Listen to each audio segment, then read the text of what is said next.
All right, welcome to the Otherppl Show. My name is Brad Listi, and I am in Los Angeles. This is my podcast.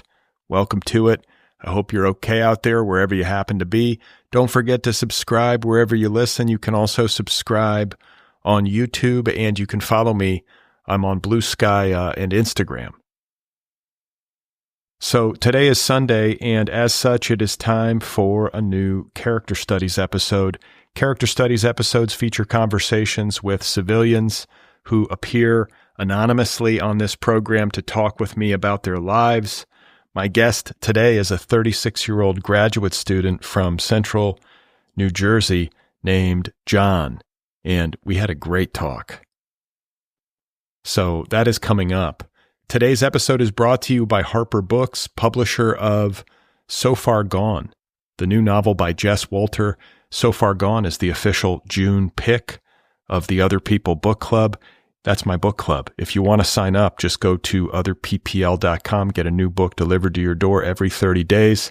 I interview book club authors on this show, so it makes for a holistic and enriching literary experience. So Far Gone is about Reese Kinnick. He's gone off the grid. His grandkids are in trouble. He's estranged or has been estranged from his family. He's got a bit of a temper. He's a former journalist. And now he is trying to find his grandkids and his daughter with the help of his caustic ex-girlfriend, a bipolar retired detective, and his only friend who happens to be furious with him. So Far Gone is a rollicking, razor-sharp, and moving road trip through a fractured nation from a writer who has been called a genius of the modern American moment. That's So Far Gone, the new novel by Jess Walter, available from Harper Books. Just a quick reminder before we get going that I have a weekly email newsletter. You can subscribe over at bradlisti.substack.com. It will be delivered to your inbox. Once a week, I will share the news of the latest episodes of this show.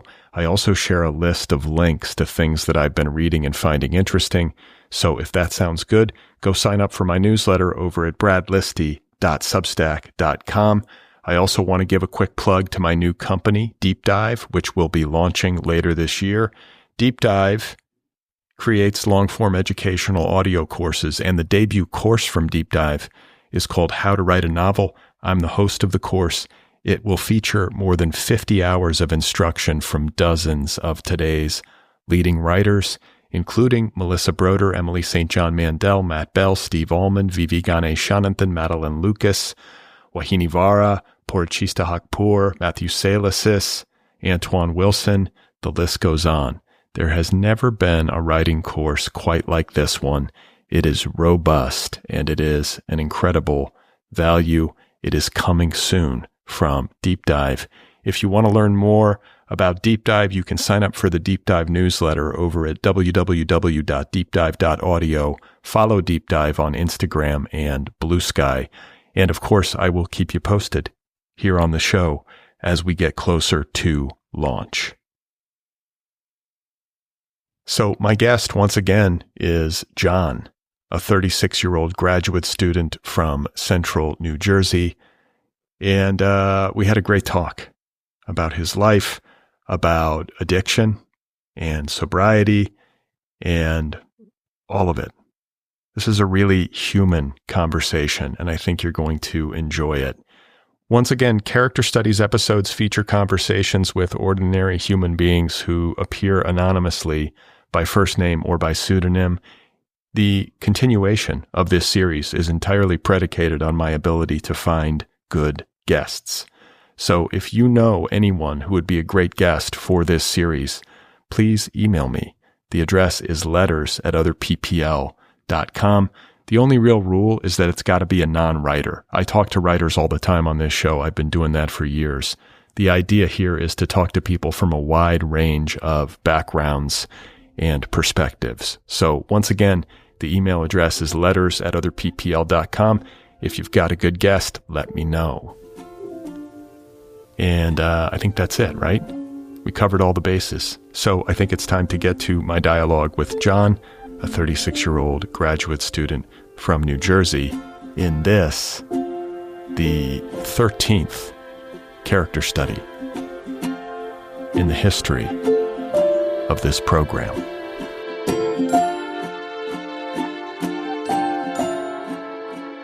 Hi, my name is John. I am 36 years old, and I am a graduate student.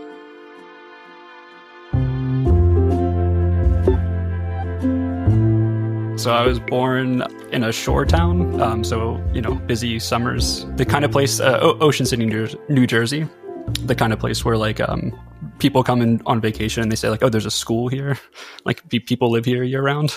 So you're from the Jersey Shore? Yeah. Well, yes. Not the MTV Jersey Shore, but the Jersey Shore for sure. What's the difference? Nightlife, I think. So there's a little less of that. It's a little more family focused, I guess, where I grew up. In Cape May. And how the Jersey Shore, it's not super, super long, but there's multiple towns obviously on the shore. Where are you? I can't even picture. Are you towards the southern shore, the northern shore? South, all the way down towards the tip of the peninsula at the bottom of New Jersey. So that's Atlantic City, I guess is what I would say. It's a suburb of Atlantic City. Okay. So did your folks work at the casinos or? No, my dad was a pharmacist, owned his own pharmacy for a while and then sold. And my mom was a stay-at-home mom. Ended up working in a bank when all of us sort of graduated high school. What is all of us? How many of you were there? I am the middle child of three. I have an older sister and a younger sister. Same with me. Yeah. How do you think that's impacted you, having an older sister and a younger sister and being in the middle and being the only boy? Oh, I think a huge amount. I think my siblings would say I have middle child syndrome, although I'm not super sure what that means. I was going to say, what does that mean? I don't know. I think it's just one of those tropes where you do something quirky and someone goes oh, that's middle child. Okay, sure. I guess that's what it is. I'll be honest, the little that I've read about it is that middle children often feel overlooked because the parents are give a lot of attention to the eldest and the youngest, because the eldest is first and the youngest is the last baby, and the middle child sort of gets lost in the mix. But I can just say I never felt that. And if I did, it was never explicit. And then the other thing is that being the only boy changes it a little bit, I think. Maybe if you're the middle girl of three girls, you might feel somehow overlooked. But when you're the only boy, that kind of changes the dynamic. And I would imagine the inverse is true. If you're a girl in the middle with, an older brother and a younger brother, just the fact that you're the only one of that gender might somehow, help you to avoid neglect. Yeah, no, I think that's absolutely true. I never really felt the being overlooked either. I think there was a lot of, I think my dad liked that there was a son to, throw a baseball around with.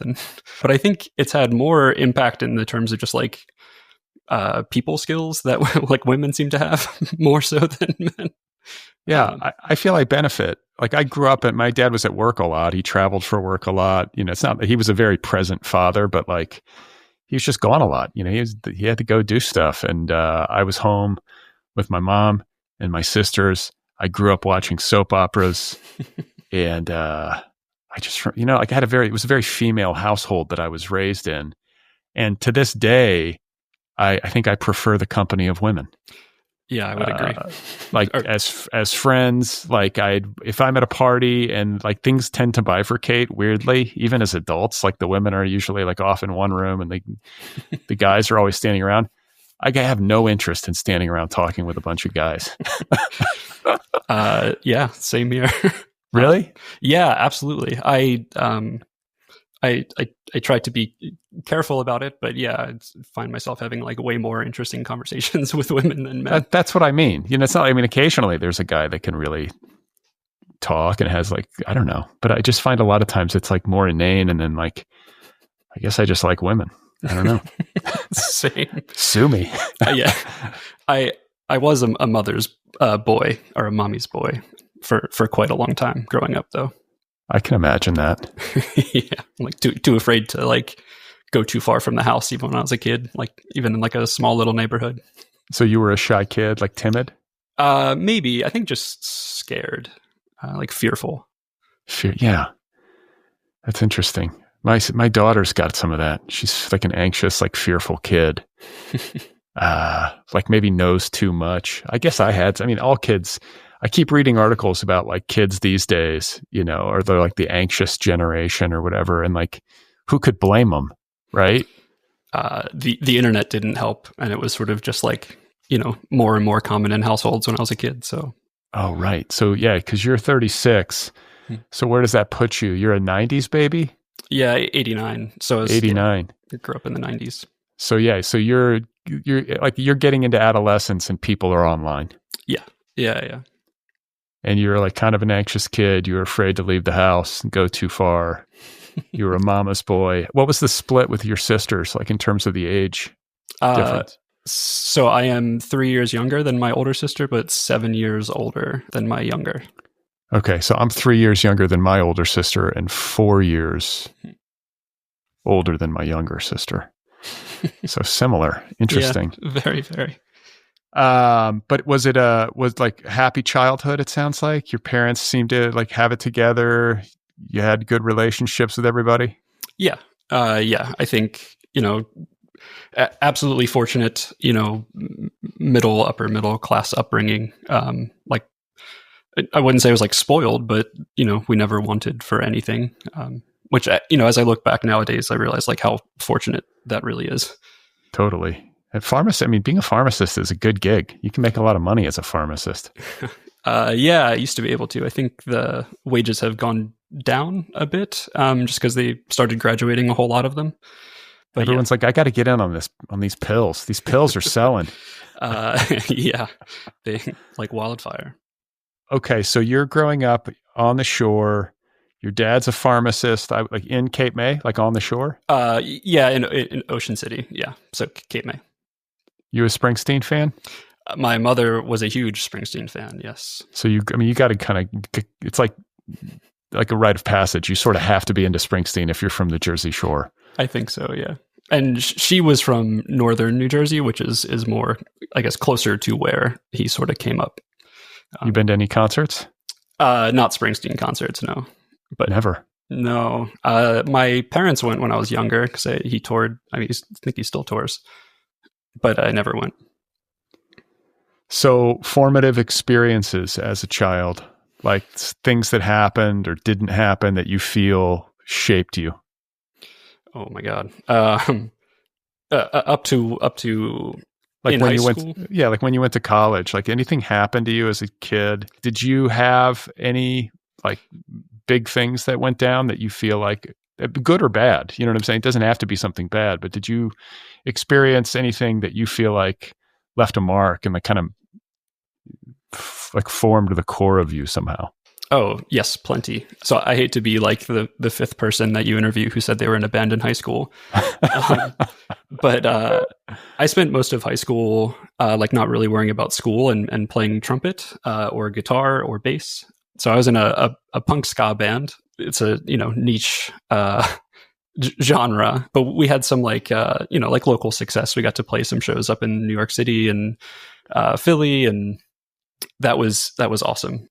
So formative in the sense of like there is no better high than like sitting in a room with people and making a piece of music come to life, like something original specifically. That really showed me and like made me comfortable with like having a creative idea and putting it out there and seeing what people think of it. So I played in lots of bands in high school. The first one was like sophomore year. We won a battle of the bands, and we like won some studio time, and that band didn't last very long. But there was just like something about this, like, oh, I'm like not terrible at this thing. I want to keep doing this. So wait, so you got into trumpet, like I'm imagining as like a school kid, like you were in the school band? Yes, actually a little bit before that, because my mother did go to college for trumpet or for music. She never finished, but I picked up the trumpet, like third or fourth grade, I guess. Started playing in concert bands and stuff in middle school. And then, I really enjoyed playing like organized sort of school music, but I was like a Pearl Jam and Green Day fan, and I wanted to play like rock and roll music. Sure, yeah. So I stayed in those bands, especially the jazz bands in school, but I found my way as quickly as I could to like-minded groups of people my age who wanted to go play shows and make music. Did it come easily to you? Like you pick up the trumpet and it was like your mom shows you a few things and then you're off to the races? Yes. I mean, I still practice hard, but yes, if I don't want to sound like egotistical, but I think if I compare myself to the people that I was around in school who, let's just say like freshman year of the tryout jazz band, I was sitting first chair. And then throughout the rest of the 4 years of high school, bass was similar. Like I had a private teacher who I would like maybe not practice, and he would still be impressed. Like, well, you made progress. Music has just been one of those things that like I don't have to think too much about, I guess. What do you attribute that to? I mean, like this, it's such a gift, right? Like these people who can just sing or can just play. I've heard it said that like musical like ability is somehow tied to like a mathematical brain. Like, is that right? Like, what is it that allows some people to kind of look at an instrument and understand it and to just have the like coordination and the dexterity to know how to play it? And other people, it's like, Greek. I wish it had some, I wish it meant that I was good at math. I could count to 4 like a whole bunch, as far as music goes. But I don't know what I attribute it to. I always had a great appreciation for like listening to music before I was playing it, like sort of breaking it down and analyzing and trying to understand. My mother was the musical one, but my dad got me into like prog rock when I was really young. And I think that sort of sparked a lot of this, like, look at these things that you can do with time signatures and, key changes. And I think that analytical sort of thinking about it made it easier to play, especially there was just like a passion for it. And it was around, and like your mom could pick up a trumpet and play. Yeah, she hadn't for many years by the time that I was playing, but she could still, play some scales. She could play better than my mom.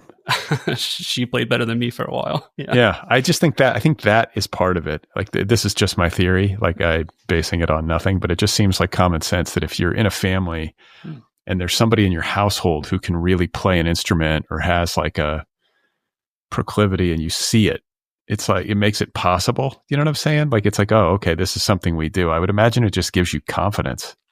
Yeah, I think so. It sort of gives you the permission to try it. But also, yeah, I could see it as like almost genetic, right? So what was the name of the band that you were in that was in the Battle of the Bands? Give me some band names. I keep asking this, but it's always fun to hear. Yeah.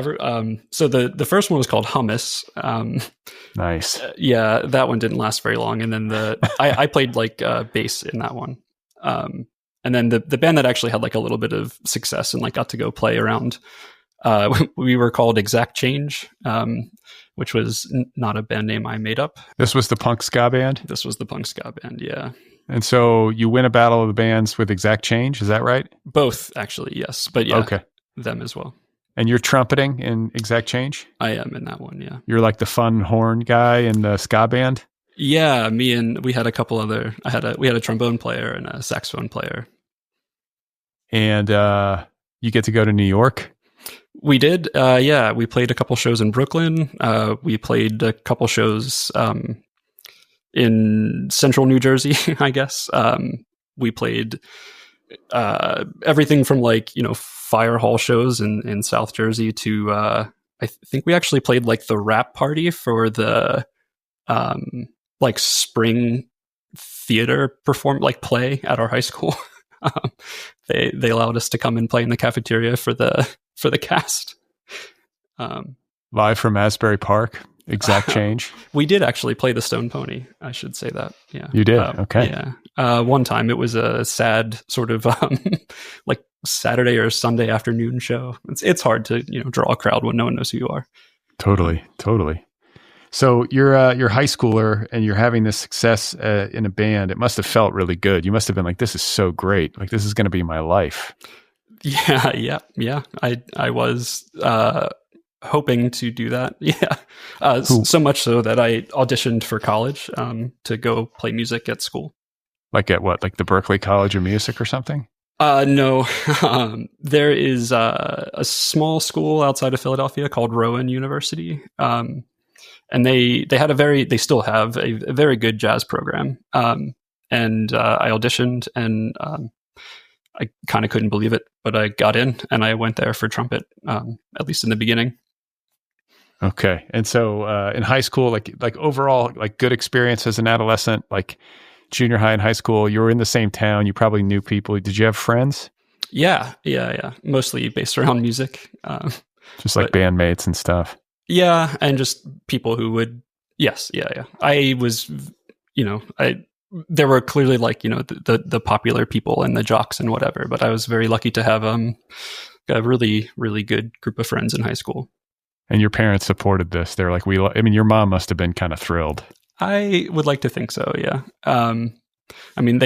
She went out of her way to come to lots of shows. So I bet. Yeah. Living out her dream. Yeah. Anything anything else significant happened to you as a child? Like anything big? What's childhood? I don't know. Up until college. Oh yeah. So, I had a couple surgeries, in like later high school or right before college, I guess. One of them was on my mouth. It had to do with a wisdom tooth sort of gone wrong. I kind of switched from majoring in music to like heroin in college. Really? Yeah. That's it's the medical excuse, I guess. Yeah. So did you get hooked on painkillers after the wisdom tooth surgery? Yeah. I would like to say that it was because of that, but like I would have found it anyway. Like it doesn't matter about the surgery. Oh, it doesn't. I mean, does addiction, like is there addiction in your family? Yeah, I would say so. Your dad's a pharmacist. Yes. Yeah. He had 3 brothers, and they are all no longer with us. Through some version of, I would say like drug or alcohol induced problems. So they didn't like overdose, but just like the lifestyle caught up with them. Yeah. Or suicide in one of those cases. Yeah. So you're out at Rowan University, you're studying to be a jazz trumpeter, and you start taking, I would imagine, like prescription, like oxycodone and that kind of stuff. Yeah, started there, moved on to morphine. That stuff got very expensive in 2010-ish. Just, street heroin. This is before the fentanyl kind of craze that happened. Yeah, one of my best friends died in 2011. I grew up with him, and it was methadone. Mm. It was like one of those time-release methadones, and so it's like took one, didn't feel it, took another one, and then when they kicked in, it was like boom. Wow. But there was a whole. The funny thing is that when I look back on my college years, it was like the mid '90s to like the late '90s. I remember when that stuff started showing up, and it was like, what is Dilaudid? I remember that being at parties, and I didn't take it, but it was like, I remember I had some friends who were like, yeah, we got Dilaudid. And I was like, okay. But then it just kind of progressed, and I was never into it, but you certainly noticed it. And if you get hooked on that stuff, it's like really, really powerful, right? Yes, it is. Dilaudid would have been Dilaudid is extremely powerful, and kind of was hard to get back then, which is why heroin, just like street dope or whatever, was just way more common and way cheaper and way more powerful than most, I guess, like street pills would be. Yeah, that's the progression, right? You get hooked on the corporate pharmaceuticals, Mhm. And then when you lose access to that and you're jonesing, you're going into withdrawal, then you head out to the street and you're like, give me some heroin. 100%. Yep. And but the problem is that the heroin is like, it's cheaper. It's maybe easier to access, but it's also like really hard to know what you're getting, right? Like there's more variability. Tons. Yeah. They actually have, so things on the West Coast are a little different, or used to be a little different than the East Coast, but here it's sold in like or it was, I guess, like salt powder form. So not like black tar. But they came in these little like wax paper baggies, and they would have like sort of stamps on them or like logos. So you could try to use that to like keep track of, what maybe killed someone, or someone knows someone who you knew, whatever. Yeah, you always hear about like the bad batch. It's like, oh, there's a bad batch and like 25 people died or something. And, it's so, and then with fentanyl, it's just so crazy. Like the head barista, like the manager at my Starbucks a few years ago, she was like a young, like aspiring actress in her like early 30s. And she went out and was having drinks with a friend, in Venice, here in Los Angeles, got invited to somebody's house afterwards or their apartment or whatever, and like snorted something that she didn't know it had fentanyl in it. Like almost everybody in the room went unconscious, and like 2 or 3 people died, including her. Yeah, it is that strong. That's, I'm sorry to hear that also. Yeah. It was just like, what happened to her? Oh, she died. She hit the wrong powder or whatever, took the wrong thing, and it just killed her. Like, it's so stupid. Yeah. No, I've tragic. Been to way too many funerals. I bet. And did you ever overdose? No, not specifically. So I was one of these people, I guess, a while ago. You mentioned methadone. There was another drug that was given called buprenorphine or Suboxone, which I'm sure people have heard of. It's in the news. And I think by the time I was like 25-ish, I was like being prescribed that, but I wasn't actually not using at the same time. So I think maybe one of the reasons I never like overdosed is because I always had this like small trickle of like protectant, I guess, in my system. It would basically force withdrawals if you used, but I'm an addict. Like, I don't know. So what? It didn't matter. You just plow through. Yeah. Or attempt to. Yeah. So how long did this go for? Like, when did it start? It started in high school with the painkillers? Yeah, I would say like, I think it was either my senior year or like summer after my senior year. And then it went all throughout college. Things got kind of bad freshman year. I ended up dropping out of school. I had to have a second surgery in college to fix the issue that had gone wrong with my nose and my mouth. And the surgeon at UPenn basically told me like I needed to take a break from playing trumpet for a few years. That the pressure in my mouth and my nose, and there was like a clear sort of hole from my sinus cavity to my mouth. The fix that they had done, would take time to heal, but I needed to like take a couple of years off of playing. And that was like a huge kind of moment, because I don't know if maybe I was like hoping for an out, but it gave me one, and I reinstated at school, but as a biochemistry major, because I grew up in a pharmacy and I knew I liked chemistry, and I didn't know what else to do if I wasn't going to be doing music. So yeah, it was quite a switch. Were you bummed out? Yeah, it was a pretty huge depression for a while. And I would say that fueled the sort of like alcoholism and addiction that I dealt with. You were drinking too?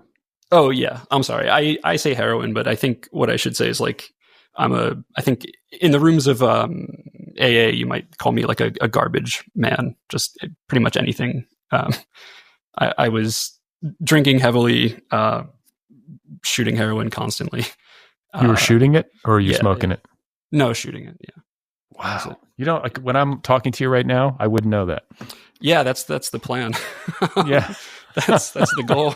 You're doing a great job. You Thanks. could have fooled me. I had no idea. Like, usually you can kind of tell Yeah. or often you can kind of tell if somebody's had like a rough go. But you seem like if you had told me that you had like never touched a drop, I would be like, yeah. Thank you. Yeah, well, I spend a lot of time around like very, very smart scientists, and my last hope, or like the last thing I'd ever want to happen, is for them to think that I was like that person. Yeah, you've got the routine down, like just like how to keep it together. Well, it's that we can get to that, but that's been a whole routine of like sobriety and learning more and more about my past and myself currently. So you come from a close family. Mm-hmm. They had to have known something was up. Yeah, I think a lot of like denial. My sisters are the ones that actually were like the impetus for the sort of change. Basically, like this routine went on. I graduated school, and then I did have a job in industry for like a year, and I got kind of fired. Kind of fired? Yeah, definitely. Well, it was like you could stay on probation for 30 days or you can go. And I said, I'm out of here. And you were working you said in industry. What does that mean? Sorry, just like chemical industry. I had finished with my biochemistry degree, somehow got a job. And, I went to work for a massive company that like, they mine precious metals, I guess. But they also make catalytic converters for cars and trucks. We've had our catalytic converter stolen in LA like 4 times because they have like some precious metal in them. Yeah, platinum, palladium, rhodium. Yeah. So, wow. So you get a biochemistry degree while you're using, which like in a kind of perverse way is very impressive. Yeah, I would say my grades weren't very impressive, but they did allow me to graduate. You got through. Yeah. And then you're on this job. Did the drugs affect your performance at work and like your mood and everything? Was that part of the reason why it didn't work out? Yeah. I think what I would say, well, yes, for sure. And a lot of that we could say is drugs, but I think a lot of it is just like me. I was just not, I wasn't really like providing value in my position. Totally. You were just like, the vibes weren't good.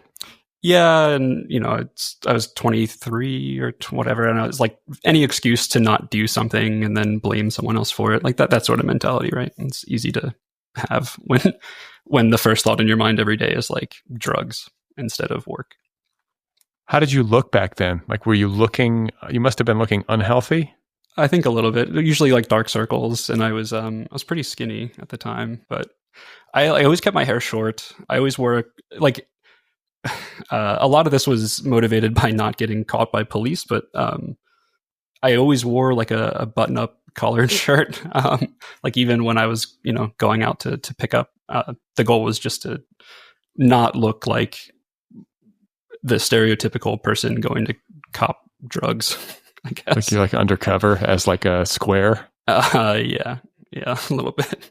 I've actually had that thought. I remember back in the day having that thought, like being like, if you want to bring weed through the airport, just like dress it up a little bit, and like don't have hair down to your, waist or whatever, and you probably can get away with it. Yeah, that probably helps. I think also just like being a just super tons of privilege.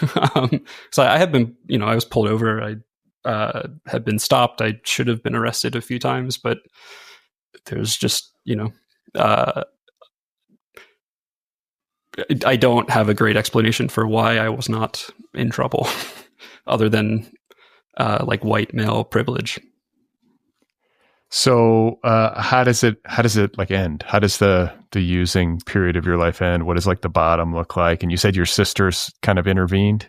Yeah. So I went from, like working at supermarkets and liquor stores to working at a medical marijuana facility, which existed in New Jersey back then.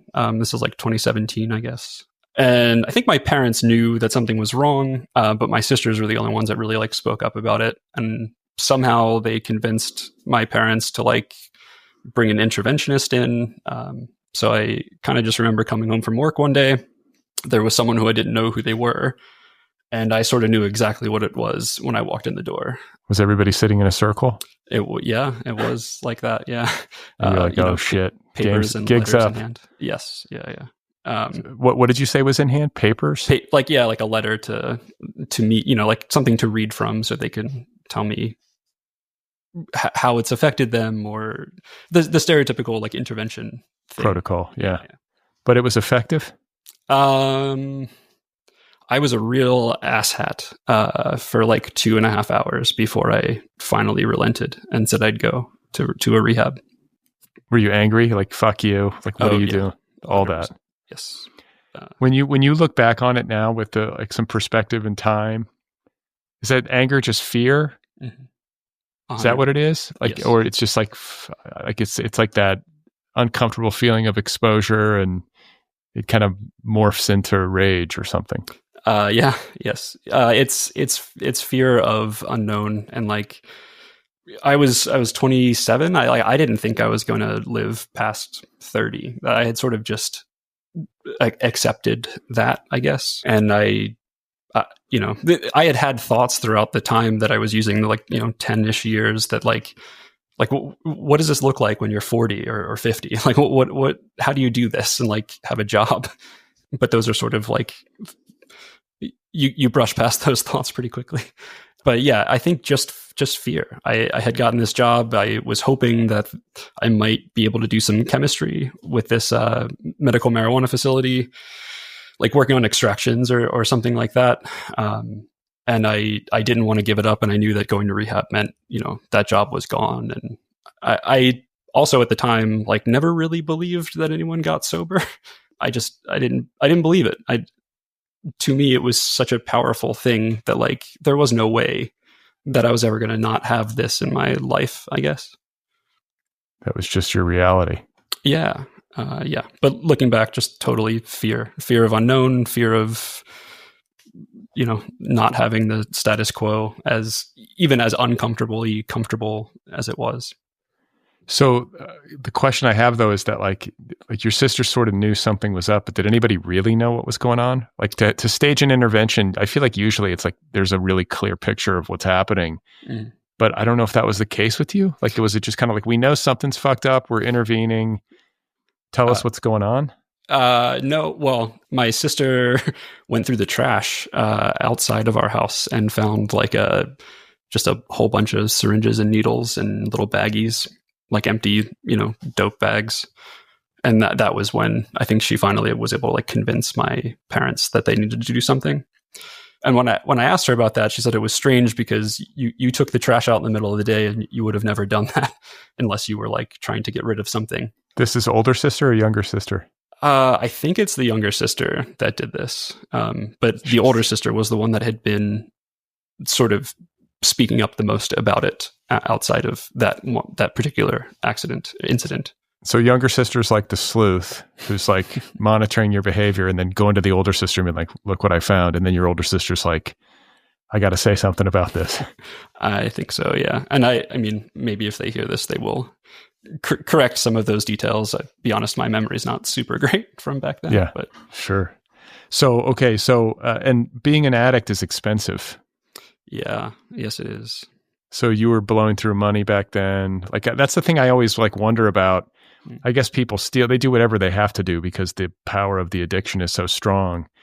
But it's like to try to be, getting through school, and it's not like you took some fluff curriculum. Like biochemistry's heavyweight stuff, like in terms of, I don't know, a course of study. It's not simple. And then you get a full-time job, which I think is financing your addiction.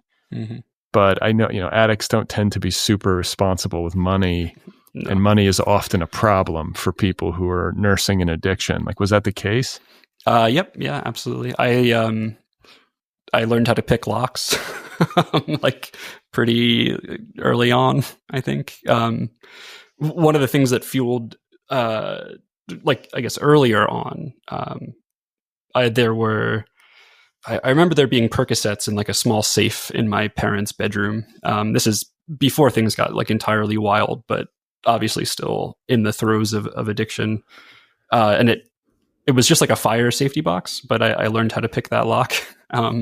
And when they figured that out, they got a better safe. And the safe had a keypad, but behind the keypad was a key and like a lock. And so I learned how to pick that as well. Wow.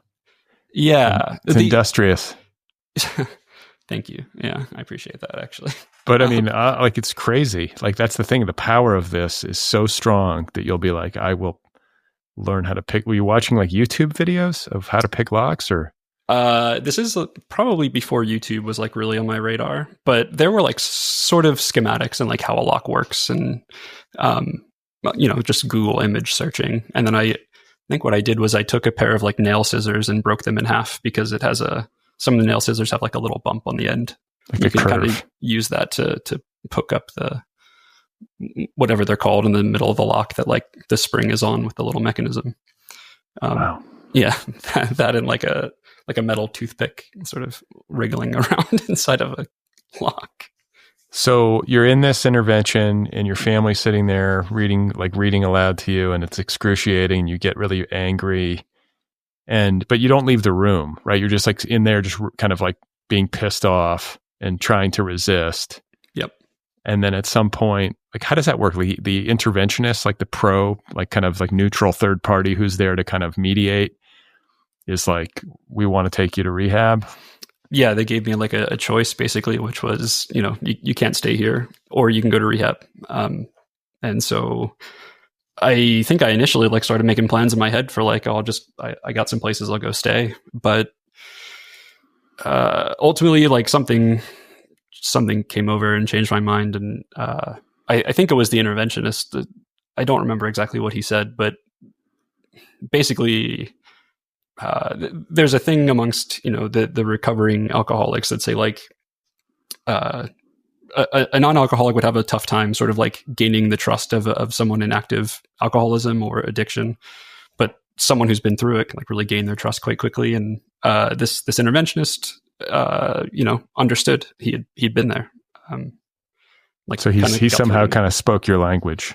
Yeah, I think so. And I was still like an ass about it, but yeah, I ended up going.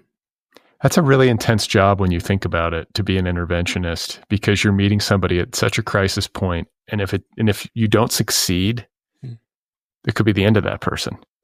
Yeah, I think a lot of that is just learning to accept that like you really have zero control over outcomes. I haven't done that job in sobriety, but I have, been around for getting people into rehabs and like driving people to wherever there's a free bed and they can get in, or being around them while they're trying to like sober up enough to even get to a rehab, or it's not an easy job. And like as a sponsor, you're talking about, are you sponsoring people, or is it it's mostly like with my sponsor at the time, I think. Less like me sponsoring people and more just being one of the group of guys that would show up and try to help. Totally. So you go to rehab. Mm-hmm. Was like the 27-day thing? Like, was it the 30-day inpatient? Yeah, I think I was there for 20 all told, but I didn't have insurance, so just kind of is. It's like 8 days of that is sort of like in the detox side, and then the rest of it you spend in like the residential side, I guess. What was withdrawal like those 8 days where you're kind of coming off? Was it? I've heard it's brutal if you're an opiate addict. I wouldn't really wish that on kind of anyone. It's not good. They actually also treated me for alcohol withdrawal too, because that can be, actually that one's deadly. The opiate withdrawal is not like life threatening, but the alcohol and like benzodiazepine, sort of like Xanax, Klonopin withdrawal can actually kill you. It's because your body's in shock, or I don't actually know the specific mechanism, but yeah, I just know that they are the ones that are like potentially life threatening. So you come out of the detox 8 days, and you get to the residential side. Like, it's interesting to me because there is so much internal resistance, and the power of addiction is just so formidable. Not everybody makes it. Like, it doesn't, a lot of times the first round of rehab doesn't take, and there could be many, many rounds of rehab before it finally takes. But other times it happens on the first try. I have a buddy who's in inpatient rehab right now and has been for like a long time. Yeah. And it's been a long time coming. And like mutual friends, we're kind of talking and worrying about him and just like, I hope it, like, is it taking? Like, you know what I'm saying? Like there's that concern of like whether or not it's really going to register. And, then I've had friends who have gone to rehab in just like a dire state. Like I had one buddy who was just, I saw him right before he hit bottom and I thought he was going to die. Like there was that feeling. And then it's just that the timing of life was such that like I saw him, here's the interesting, not interesting, but there's like a symmetry, like kind of a grim symmetry to it all. But I was out in Colorado for my buddy's funeral, the one who overdosed. And I stayed with another buddy as he was hitting bottom. So you can imagine my state. I was like, oh my God, like all my friends are going to die. Like the shit is out of control. And I was very rattled by it. And then, I stayed with him. It just didn't seem good at all. The drinking and I could tell there were pills and it was just like, it was weird. And then I found out like a few days after I left and came home that he'd gotten into a car accident and it, just kind of like finally hit bottom and then had to go to rehab. And then I was back in Colorado for a family trip, like 6 weeks later. Just, it was already in the books. You know what I'm saying? It wasn't in. And so I go back and his rehab happened to be just up the road where he had been staying as an inpatient. And so I drove up to see him. He looked like 100% better, and like clear in the eyes. Do you know what I'm saying? Like it was all back. Yeah. He could have a conversation. He seemed like himself. Like it was wild, because I had just been with him and it seemed like the exact opposite. So, and with one, I think relapse, he's been sober since then. I think, I want to say, I know there was one relapse, but otherwise I think he's been walking the line. And I'm just curious, like when it comes to your experience in rehabilitation, like, is there, and just about rehabilitation generally, like, is there a point at which like either it clicks or your resistance to it drops, or you suddenly like realize like, oh, like I'm fucked up, I'm sick, and I can get better. Do you know what I'm saying? Like, what was it like for you? Yeah. I was a reluctant patient in the beginning. And I just thought they're going to like try to sell me, on God or something. And I like brought my Richard Dawkins book and I was like, I'm going to read this here. That's how I'm gonna, just like very, very like visibly reading Richard Dawkins to try to ward off the God people. Yes. Yeah. And I think I went on like a Saturday, I think it was. And so the next morning there was like really no program. It was sort of just like a free day.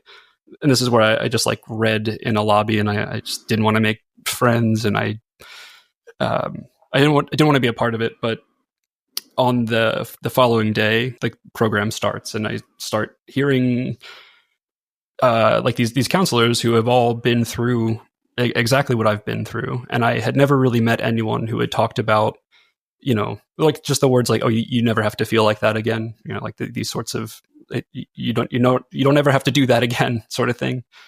And I, for some reason, just like took it seriously. And I don't know what the change was, but certainly people, I don't know. I don't know if it's just people. I don't know if it was like the program, as it were, or what. But what really made the biggest like impact was they brought meetings into the rehab like every night from outside of the rehab, and I when I left, like did all of the things that they suggested I do, like find a group, get there, go every day, like do the steps, like participate and engage. That's really not like me, or that wasn't the kind of person I was going in, but I think you just get so desperate. And I started sort of tasting this like new life of not the same routine. So yeah, I am also very fortunate that like I've only been to rehab once. I would never promise you that I won't ever have to go. I very well could pick up tomorrow. But if I keep doing all the things that I've been doing for the past like 8 years, I hope I don't have to. It's powerful. I mean, it works if you work. If it works if you work it. Is that what they say? That is what they say. Yeah. But I mean, hey, I have friends who've benefited greatly, and I think that I don't know. There's a Kurt Vonnegut line about AA being the finest church in America. And I've been to AA meetings. I've talked about this a little bit on the show, but years ago, I thought I was writing a book involving addiction, and I wanted to kind of do some field research. So I just attended an open meeting, and it was just it's wild. It's it's one of the most honest rooms you could possibly be in. It can be a little harrowing to listen. I mean, it's rough, and you see people in all sorts of different states and stages, but there's something beautiful about it. And I think that those steps, if you can kind of drop your resistance to them and you kind of lose your cynicism and this is hokey or whatever, if you just do that stuff, I feel like the proof is in the pudding. And I feel like amends, especially, that is so powerful. And also harrowing. I have friends who've told me stories about really painful amends, and weird stuff that they did when they were young and using, and then years later apologizing to somebody and just, but there's something liberating about that. If you don't make those amends, then you're still carrying it, right? I still have 2 that I have not been able to make because they refuse to talk to me. But I to the best of my ability, made all of my amends that I could. And you can't control the response, right? Yeah, exactly. And I didn't have that huge of a range of responses. I mean, most of them were family, and honestly, by the time I had gotten to that point, they had seen this sort of, call it transformation or whatever. And every one of their reactions was just keep doing whatever you're doing. I don't care about that. That's my sisters, my parents. It was all just just keep doing this, and we're square. Yeah, take care of yourself. Yeah. But the people who aren't open to the amends, there was just stealing or what do you you know what I'm saying? You don't have to get into the nitty gritty if you don't want to, but I'm just curious, who would shut the door if somebody's making a good faith attempt at rehab? So I had, talking about cosplaying, adult or, trying to dress nicely when you, I also had this awful habit of dating, very sort of straight laced, women, and they, and then just using behind their backs without them knowing. The opiate addict with the straight edge girlfriend. Yep. Yeah. So I have 2 of those in my past, and there isn't a week that goes by where I don't think about it. But I've tried to reach out. Maybe someday they will allow it, but for now, I've done everything that I can do, my side of the street stuff.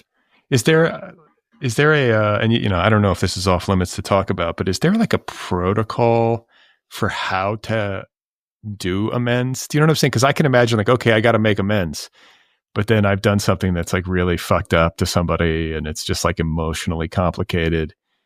I could find myself frozen. Is there are there steps to how to make amends? So I think the big book goes through quite a bit of it, but in terms of definite steps in the amends protocol, it doesn't really say too much aside from you're not groveling. You're not even really supposed to say sorry. You're supposed to acknowledge your wrongdoing and ask if there's a way that you can make it right. And that's sort of alleviated. It makes it a little bit easier on the person making the amends, which I guess makes sense because it was an alcoholic who wrote that book. But yeah, from my understanding, at least, of the way that I was brought up in those groups. So you don't say you're sorry. You just say I did this and it was fucked up, and can I make it right? Yeah, that is my understanding, at least. But I've also learned that as you go, even 40 miles in a different direction, sort of groups of those rooms have sort of different ways that they interpret a book. Totally, yeah. Even the big book is open to interpretation, right? Yeah, and I think Bill is specifically vague on purpose. Yeah, so people have like it's kind of a personal thing, right? You have to be able to do it on some level in your own way. I think so, yeah. So you get out of the 20-day inpatient rehab, and you've been sober since then? Yeah, I have been. There's been some like California moments, I guess you might call it, but I have not had a drink or like a hard drug since. So yeah, like I think I smoked pot maybe a couple months after I got out, because I was like, I can do this. And I was like, I don't know that pot's really the thing that I'm here for. Like if you've been through what you've been through, it's like, just forget it. Like I think it's best to just not do anything, right? Yeah, and that's kind of where I am now. But the ones that really sort of scare me is it's alcohol and like any sort of painkiller. I had a knee surgery like 4 years ago, and I had to do that without painkillers. That was kind of rough. I was going to say, like, if you just say, I'm not going to take anything. I told the doctors, like you can give me whatever you want while I'm here, but you can't send me home with anything. And like, obviously you're going to give me anesthesia. You're going to have to give me a painkiller at that point, but you just can't write me a script after that. What kind of knee surgery was this? Torn meniscus and potentially some issues with my ACL, but mostly just a torn meniscus. Yeah. I broke my patella a few years ago, and I don't think I took much, just because I don't like the feeling of it. When I take painkillers, I get a little like blue. I'm like, I feel kind of down. I don't know. That's just the effect that it has on me. I'm like, I'd rather be in pain. Yeah, I could hear that. Yeah. I've all sorts of people, like people tell me it makes them nauseous, or it makes them, like depressed, like you're saying. Yeah. I'm just like, I think it's just like, it's like antithetical to, like, I'm already bummed out because I can't move, right? Because I'm such a mover. And then it's like, I got to just lie here for a month while this thing heals. And then I'm also going to be like taking dope. I'm like, forget it. Like, can't do this. Yeah, no, it's not a good recipe. But that's impressive, and that's great that you went through this rehab. And they also talk in sobriety circles about like, what is it, like moments of grace or like kind of spiritual epiphanies. I mean, you talked about your aversion to God when you went into rehab, and I know that in the program it's like the higher power. So again, there's like lots of wiggle room. It's not like one kind of tradition that predominates or anything like that. Yeah. But I'm curious to know if like your spiritual orientation has shifted in sobriety, and if there's anything along those lines that you use or that helps you to kind of stay on the path. No, I'm still an atheist. Like, in order to like do the steps, right? Yeah, you need a higher power. So I just said the universe, because it's bigger than me and I don't understand it. So we'll leave it at that. And I try not to question that too much. But spiritually, I just, try to have the best relationship with the people and things around me and cause as least harm as possible.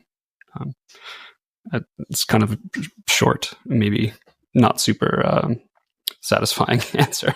No, that's fair though. I mean, keep thinking like lately I've been on this kick where I'm just like, I'm a lot dumber than I thought I was. Like, and that's always the case almost. Like it keeps getting worse. I'm just like, wow, like it's just a lot of mediocrity here in terms of my like cognitive abilities, intellectual abilities, like psycho-spiritual understanding. I keep getting it wrong. I keep apprehending things and misjudging my own abilities. And it's very humbling to be a human being. I know there are some people like where it's just like oceans of applause and like everything seems to work. But like for the vast majority of us, I like to think that we're all just like stumbling. Yeah. I think so. Someone attributed this to growing up near the ocean. It's just good to be like humbled. You just have this thing that can kill you like at any moment. You just treat it wrong and it'll just destroy you. It doesn't matter like how good your grades are or how well you can play a solo. Like it doesn't care. It'll just take you. Yeah. But I have said, I think for a very long time that I'm just like exceedingly average in every possible way. Yeah. It's like, Yeah. At best, I'm like hoping I'm average, but it's just like, the thing is, I guess I had some hubris, or like maybe I was like, I had a lot of encouragement, like nurturing, people telling me that I was like doing well, I got good grades, meant nothing. Do you know what I'm saying? Like it wasn't an indicator. Yeah. And then I look around sometimes and I'm watching like people who are actually competent and like really gifted. And it's like, oh, okay, I'm not that. But at least I know it, I know it, maybe more than I wish that I did, but it's better to know it and to just see it than to like, be in denial or to be like totally ignorant. Yeah, I would love to like pretend that I'm great someday. Maybe I can get there. Yeah. But then again, it's like, yeah, you keep trying. And then I think sometimes like, I'll read about some study where it's like, people who overestimate their abilities tend to be able to do way more than people who underestimate their. So it's like, oh, so maybe hubris is what you need. Yeah, maybe. It very well could be. Yeah. It's like you just overestimate everything. You're just like, yeah, you're just like a total optimist and like things are great and you're great. And like, I'm just not there yet. I do think like positive encouragement is like a positive feedback loop, right? Like I used to teach, younger kids how to play guitar, and they get really, they get flustered or frustrated with something. But I have seen, a little bit of encouragement, finding one positive thing out of anything can really like snowball in a good way. That's right. So it's like, I don't know how to walk that wire, like where you're sort of honest about your mediocrity, but also like I guess you just got to accentuate the positive. Maybe that's the thing to do. Yeah. A good support network is useful as well. Yeah. So, okay. So you get out of rehab, you're clean and sober. And where do you go? You go back home, I would imagine, for a spell? Yeah. Yep. Went home, drove Uber for a little while. I was going to say, you probably didn't go back to working at the medical marijuana facility, I would guess. Yeah, no, I did not. I went in and I got fired. I went in to meet with the people, whatever, explain my like no call, no show. And I was let go at that point, which was frustrating in early sobriety, because I did want to go back. And some part of me thought like I can do this, but it's for the best that I didn't. And so I threw myself into recovery work. So I was meetings every day, working with a sponsor, doing the whole thing. And then it was like March. So summer was nearby, and summer gets busy where my parents, or where I grew up. And so I was able to drive Uber and, working until like 3 or 4 in the morning, driving people home from bars and wherever in some of the neighboring towns. Anybody puke in your car? Once, yeah. And Uber paid me, I think, like $60, $65 for it. I don't know. That's it? Yeah, it wasn't so bad. It's mostly on the person, like a little bit got on your car? It was mostly out the window. But yeah. Down the side of your car? A little bit, yeah. So it was like a $10 car wash. It's fine. Okay. Yeah. It could be much worse. Yeah. So I did that, and I tried to get back into playing music. So I really, what kept me busy during the days, if I wasn't like at a meeting or whatever, I threw myself into writing music, just like head down. This is what I'm doing. And I have, like terabytes of GarageBand and Logic sessions on a hard drive of me sitting at a computer with a bass and a guitar and a microphone and a drum programmer, just trying to make as much music as I could. That kept you sane. It really did. And I got back together with a few people I used to play with. That was extremely useful. And we tried to play a few shows and tried to record some music, but it didn't really work in the way that I would have wanted it to. And so I went to, teaching instead. Teaching music. Yeah, not like at, public schools, but as private music schools or individual lessons and that sort of thing. And now you're a graduate student? Yeah. So the science thing has always been in the back of my head, but my undergraduate grades were so poor. Like I've always loved science. I love chemistry. I love organic chemistry. And a guy that I used to use with in college who got his stuff together kind of helped me find a position in the early pandemic. And I found a job working back in a pharma like research lab, which I kind of couldn't believe they hired me. I think it was on his recommendation, to be honest, because I hadn't worked in the industry for years. And my most recent experience was literally like teaching 15-year-olds how to play guitar. The perfect prep. Yeah.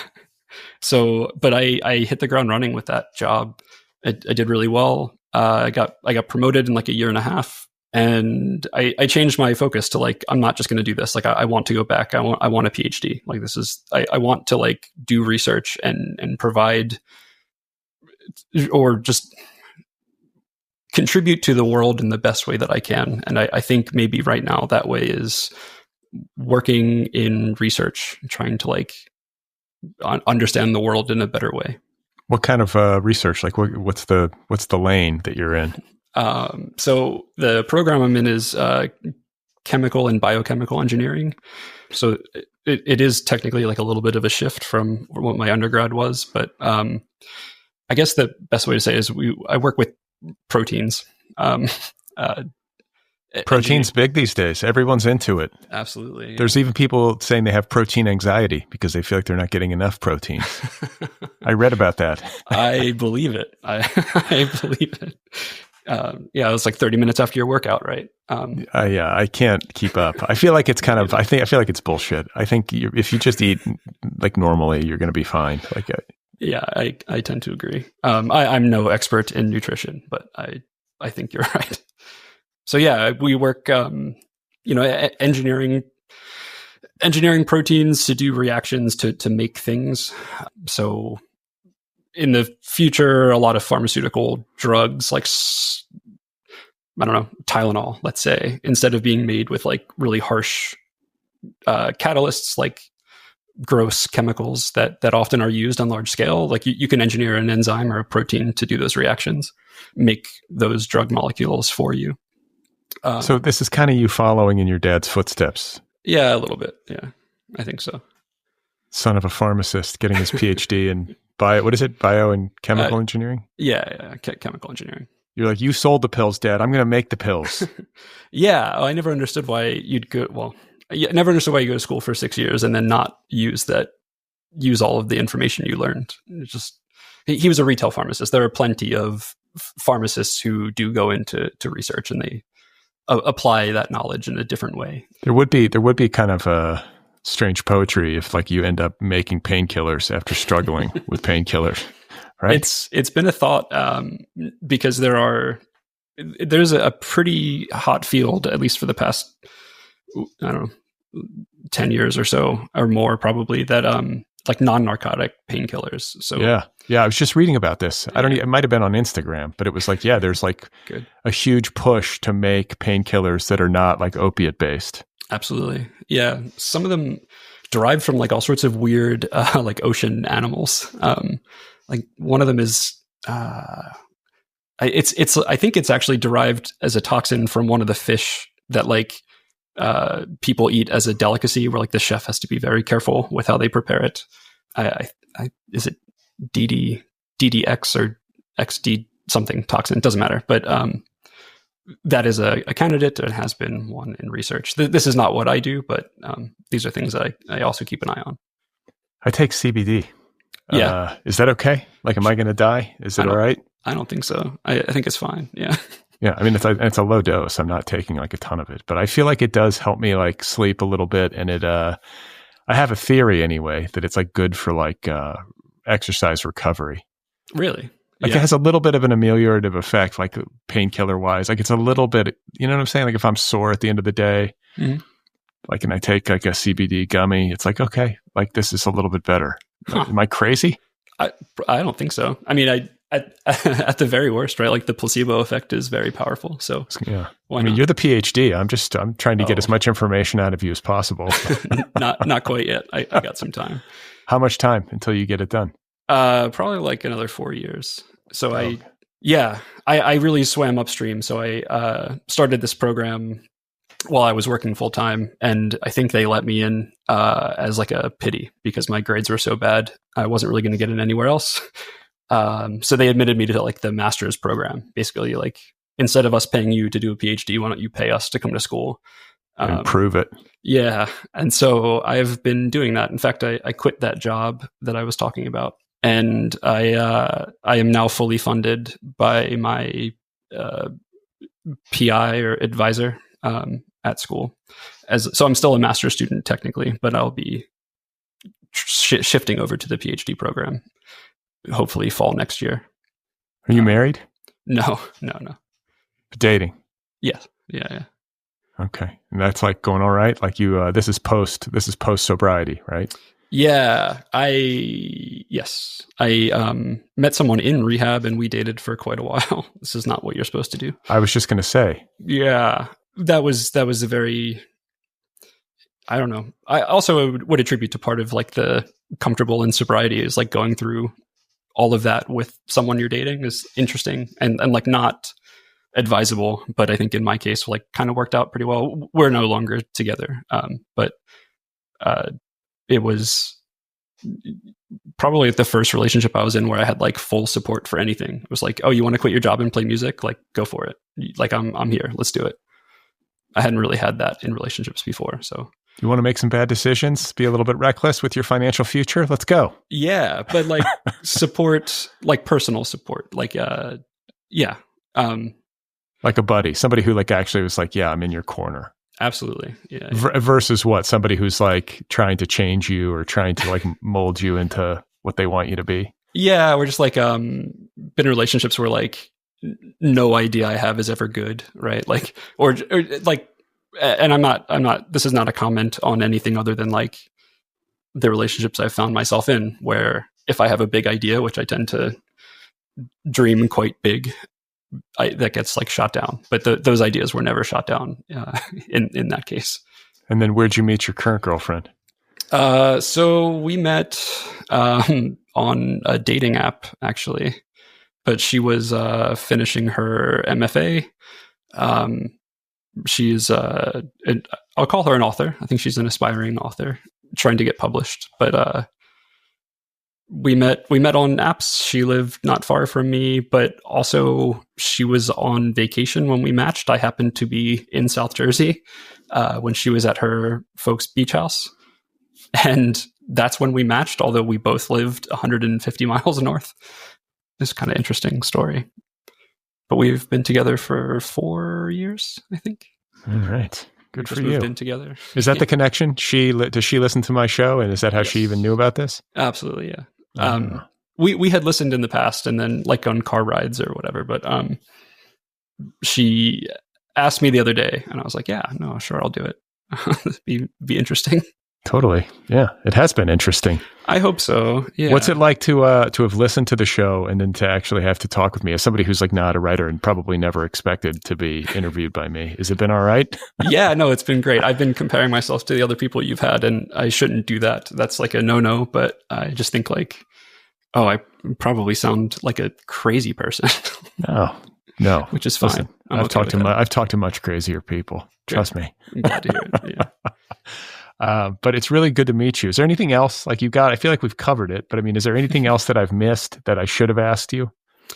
No, I think you're good. All the normal questions seem to have been asked. Is there anything I should have said? Oh, I mean, it's like it's open season. You know, it's like whatever. I think it's just wanting to get to know you and to kind of like get to know the big stuff. And I feel like, I mean, we covered at least a lot of the big stuff. And I guess we'll just close by talking about like visions for the future. You say you like to dream big. Like, do you have like 30 years from now, a picture of what you want things to look like? Personally, not exactly. But world-wise, yeah, I have a picture I'd like to contribute to for sure. Like a better world. Yeah, I would love to go back into, the pharmaceutical industry and like try to make the changes that I think we need to have from that way. But then there's another part of me that just says like, just put your head down and do good research. And like, that's really what counts. Like you're not going to make huge changes. Never know. Yeah. There's another part of me that says like, well, I'm going to be older than most, PhD graduates. And that's already been sort of something that's held me back. If I can't find a job, then like, fuck it. I'll start a company. If there's a problem I think I can solve and I know the right people to try to make that solution happen. So like that would be like a big dream, I guess. Is there a particular kind of problem that you're focused on? Not quite yet. The lab I work in does a lot of like you'd call it like foundational or basic research, but there are plenty of applications that could be sort of derived from the work that we do. So, you just need someone creative and willing to take a risk. And like, I don't have kids or any other reason to not take a risk. So I'd be down. All right, John. Well, it's great to meet you. And I certainly appreciate you taking the time to talk with me so candidly about your existence. I congratulate you on how many years of sobriety? 8 years. 8 years of sobriety and this PhD in the works. And I certainly wish you well. Thank you. Yeah, it's been a pleasure. Thank you very much.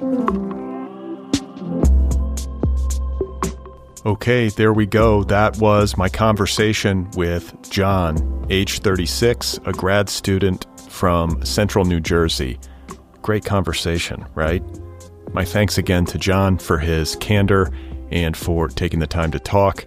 And thanks to you for listening. Once again, if you're out there and you know somebody who might be a great guest for this series, please email me. The address is letters@otherppl.com. Don't forget to subscribe to this show wherever you listen. You can also subscribe on YouTube, and you can follow me on Bluesky and Instagram. Sign up for my newsletter at bradlisti.substack.com. If you're a regular, if you get something from this show, if you appreciate the work that I do and you want to help me keep doing it, please join the Other People Patreon community over at patreon.com/otherpplpod. Pitch in a few bucks. Help me keep this show rolling into the future. If you want to join my book club or get an Other People t-shirt or a sweatshirt, you can do that at otherppl.com. And if you want to learn more about my new company, Deep Dive, you can sign up for the Deep Dive newsletter over at www.deepdive.audio. Follow Deep Dive on Instagram and Bluesky.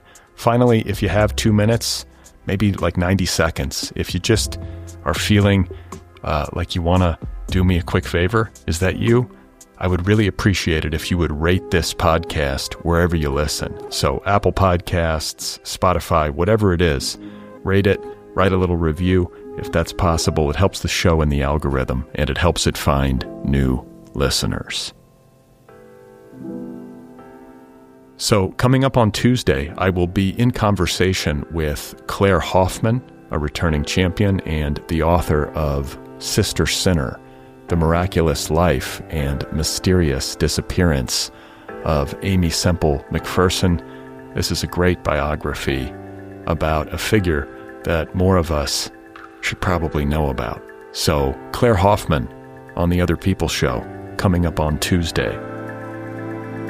Stay tuned.